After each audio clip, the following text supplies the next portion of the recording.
Not completely dry this week, but generally a lot drier than it has been. And certainly for most, it's a fine afternoon out there. The main exception to that is the southwest, where we've got this little area of low pressure. The isobars also squeezing together, telling us it's also going to get windy. And these weather fronts providing the outbreaks of rain already across Devon and Cornwall, spreading into parts of South Wales. Quite a lot of spray and surface water on the roads here, parts of the M5 and the M4. But although it'll cloud over the Midlands and somewhat across the southeast, for many away from the southwest, it's a dry and a fine day. Some decent spells of sunshine, particularly in western Scotland. The breeze is picking up, especially in that southwestern corner, and with the rain here, it doesn't feel all that pleasant. Temperatures struggling a little bit, 8-9 degrees at best. Elsewhere, we should get into double figures, maybe a 12 in the capital.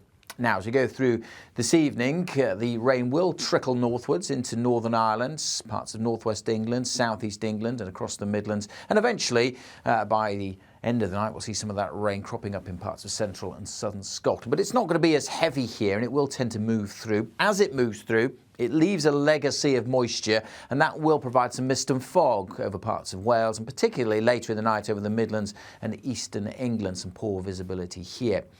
As it clears, it also allows temperatures to drop, and just a hint of blue on the chart there, some pockets of frost likely over parts of Wales and southwest England in the countryside. Most towns and cities starting off the morning in low to mid single figures. On to the details for Tuesday then, and we start off with outbreaks of rain and drizzle over northeast England, southeast Scotland. We'll also start with some mist and fog, don't forget, over the Midlands and eastern England, and also the possibility of some showers across the far south of England, particularly from Hampshire across east and west Sussex and towards Kent. Hit and miss, but some heavy showers possible here.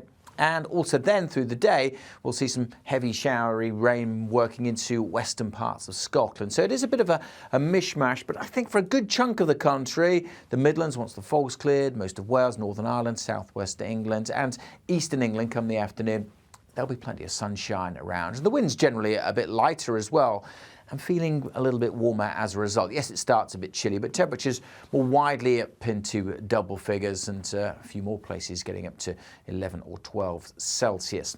During Tuesday evening, we should start to see the showery rain easing off further across the western side of Scotland. Some clearer spells developing here. Clearer skies elsewhere, so that will allow it to turn quite cold on Tuesday night and into Wednesday morning. But generally through this week, we're going to see this area of high pressure start to control things, just edging closer to the UK, keeping the weather fronts at bay.